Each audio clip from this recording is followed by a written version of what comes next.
នឹងឯងបងនេះគឺជាទឹកដែលខ្ញុំត្រៀមសម្រាប់ត្រីខ្ញុំត្រីខ្ញុំបាច់5ថ្ងៃទៀតខ្ញុំដូរទឹកម្ដងទៀត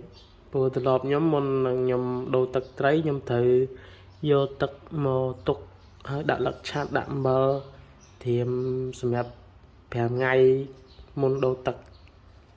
បើខ្ញុំធ្លាប់ពីមុនមកខ្ញុំដូរភ្លាម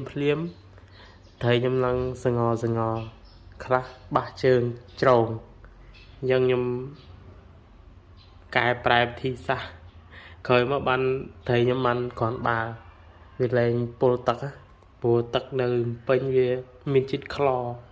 តែពេលអញ្ចឹងខ្ញុំអត់មានទឹកកាត់ជាតិខ្លោហ្នឹងខ្ញុំមានដាក់អំបិលលឹកឆាត់ទុកចោល 4-5 ថ្ងៃហ្នឹងទៅមុនខ្ញុំដូរទឹកត្រី